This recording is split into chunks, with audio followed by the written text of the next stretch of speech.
Good morning. I am so thrilled to be here, and I am going to stick to a script because I'm so ADD that if I start talking offline, you'll be here forever. Evolution of journalism. Hello. What do we expect to happen in the future? That is an enormous task. I'm going to give it my best shot, talk about some things and trends that we're seeing, and hopefully provide some enlightening comments.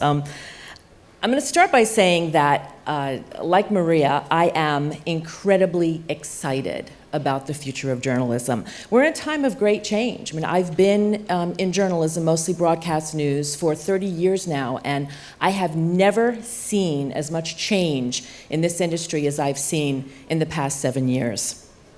Now, with that change, of course, comes a great deal of challenges, right? So we have new technology, which we heard about from Maria. We have a continually changing audience in terms of their habits of news consumption. And of course, we have continued cutbacks across the globe. CNN, our former employer, just announced that it was cutting hundreds of jobs. CNN's president blatantly told staffers that the network was going to do less with less. Al Jazeera America, which is a fairly new venture in the United States, also announced job cuts. Around the world, journalists are either out of work, they're frighteningly overworked, they're making lousy pay, or they're working for free. Now think about it, it was just 34 years ago when CNN was the new kid on the block.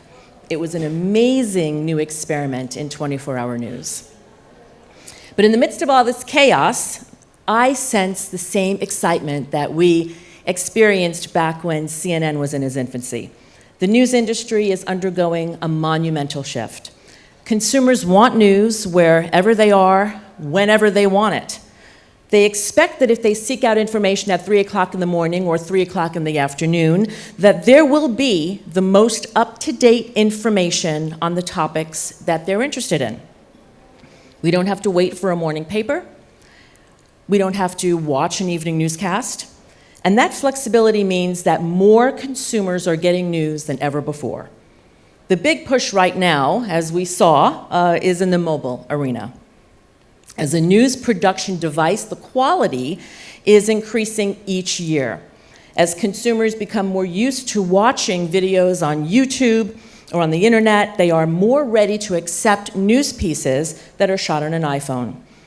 Phones are used to transmit reports, as we heard before, and even serve as in-field prompters. There are more mobile phones than there are toothbrushes in the world, and that's actually a good thing for the news business, because people who read news solely on a mobile device are usually in their early 30s, and that expands the traditional news audience. Increased use of mobile phones means that we need to deliver news differently, right? Consuming news on a small device will require some creative changes, but the small screens don't seem to be a deterrent. Mobiles won't be the only venue for quick news delivery. We may very well be delivering news through new venues like Google Glass, for example, and using drones to get that video. Robots may very well be writing many of the stories that we read. I mean, the Associated Press, for one, uses a program known as Automated Insights, which can write stories 14 times faster than humans. Now, I know what you may be thinking. Why on earth would a journalist be applauding the use of robots or drones? Doesn't that raise a whole host of legal or ethical, societal questions? And doesn't that mean less jobs for humans?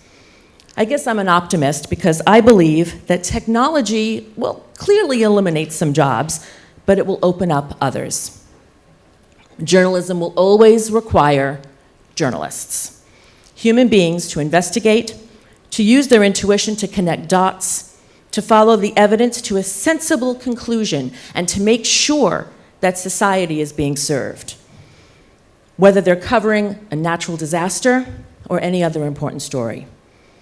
As we move forward, the race to deliver news first, rather than best, will be an issue that we will continue to grapple with for for years to come. I'm also extremely hopeful that technology will be more widely used to help keep reporters safe. As you know, journalism is an increasingly dangerous profession. 70 journalists were killed last year, according to the Committee to Protect Journalists. 31 of them were murdered. We watched helplessly as 2 of our own were recently beheaded by ISIS. But none of the journalists that I know are shying away from covering those important stories. Now more than ever, we need to bear witness to what's happening in the world. As a former investigative reporter, as Maria told you, she and I covered the terrorism beat together, I and many of my colleagues mourned the elimination of investigative units around the country, around the world. But guess what? Technology is bringing those back. People who read stories on mobile phones spend more than 25 minutes doing so. Now that's an eternity in internet time. That's completely counterintuitive, right? You would think that people would just read tweets, right, on a mobile phone, not 7,000-word stories, but they are. What's more, the new journalism business model, as we heard, is pushing investigative journalism to the nonprofit or academic sector. And anyone who's read a report by ProPublica lately could argue that that actually might be a good thing. The financial shakeup has also led to the creation of other cutting-edge news sites. There's Vice in the United States, Rappler right here in the Philippines, Intifada in Tunisia. Multimedia sites don't just inform, but they create an experience for readers.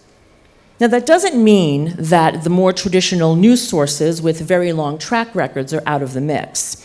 I remember a multimedia piece that was put together by the New York Times, a reporter named John Branch. It was entitled Snowfall, the Avalanche at Tunnel Creek. I don't know how many of you remember seeing that, but it was simply mesmerizing.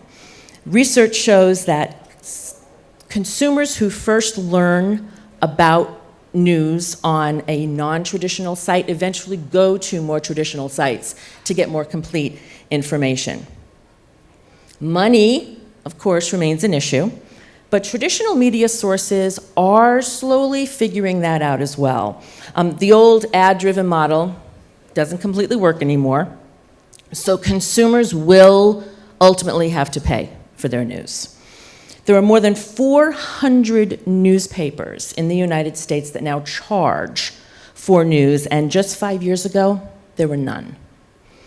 And guess what? That has not hurt circulation. In fact, we have seen newspaper circulation edging up for the first time in a decade. But if consumers are going to be forced to pay for their news, we better make sure that we're delivering something of value. Audiences are clearly determining the future of news. As I travel the globe, I continue to meet curious citizens who are demanding more transparency and who want to learn more about what's going on in other parts of the world. And sometimes they do take matters into their own hands. It's what we call citizen journalism. As wearable technology becomes more prevalent, I expect to see more citizen journalism in the years to come. Now, this does pose a dilemma. Citizens are not held to the same ethical standards as journalists. They present information that is clearly most beneficial to their cause. But in some instances, we simply cannot live without them.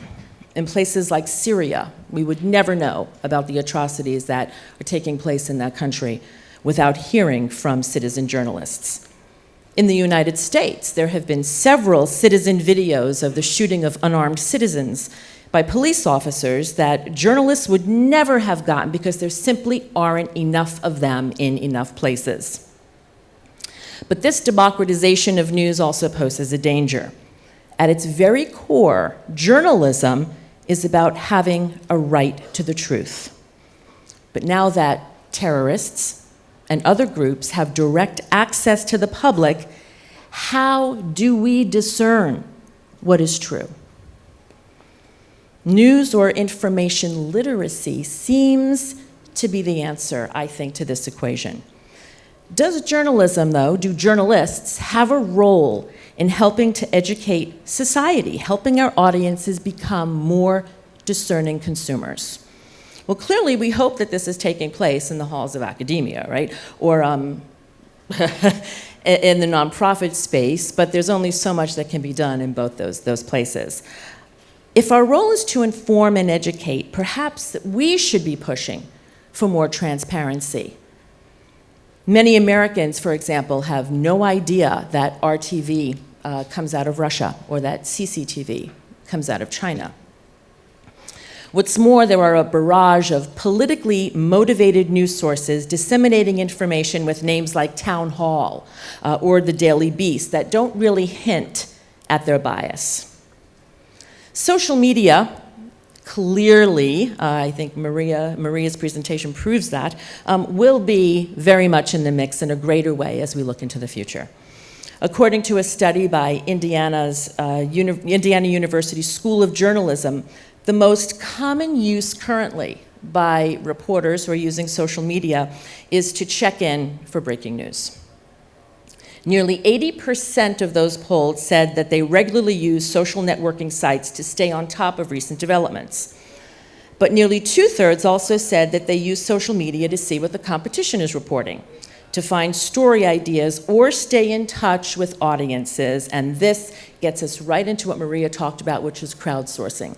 And crowdsourcing, I believe, is going to be a big component of where journalism is heading. Citizens, equipped with their mobiles and information from community sources, sometimes better than the journalists have themselves, will continue to contribute daily to news stories. That's a good thing. That's a good thing. Again, the role of journalists is changed, but I do not believe that it's diminished.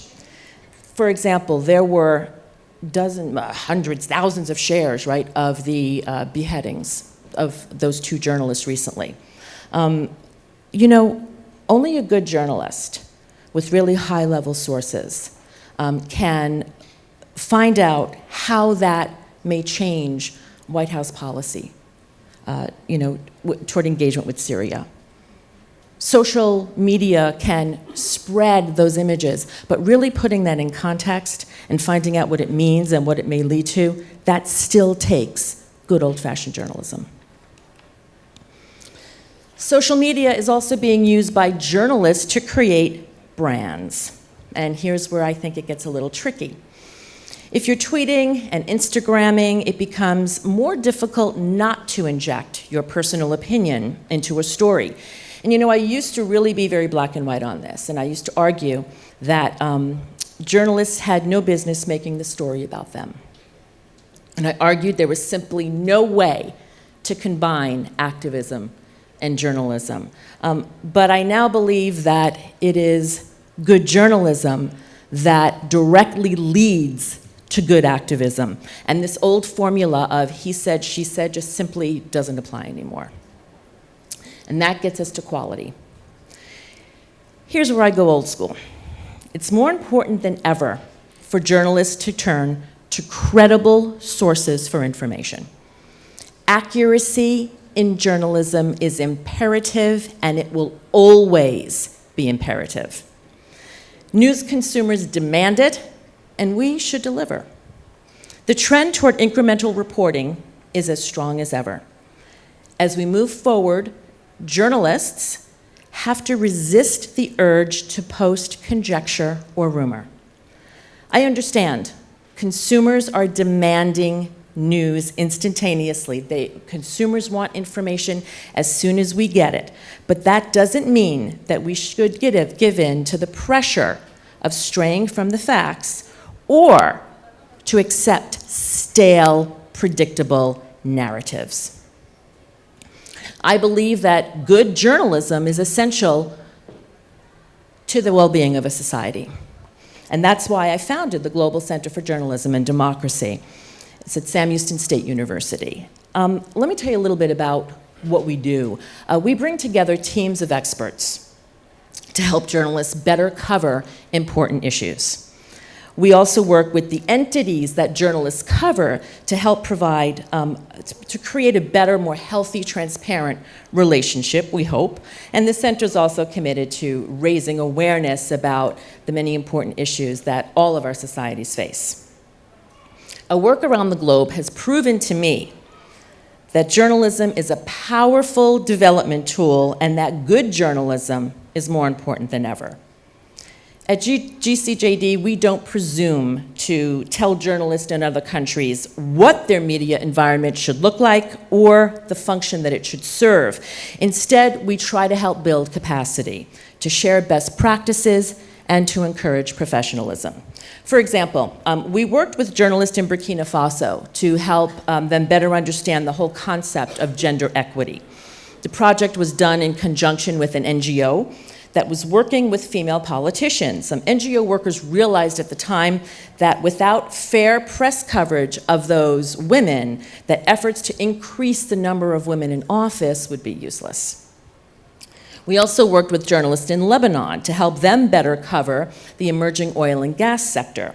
As policy is being developed with the promise of newfound wealth, journalists there have an important role to play in closely monitoring how the government moves forward and in providing a reality check for their citizens. We worked with new political parties in Tunisia, where democracy is just emerging.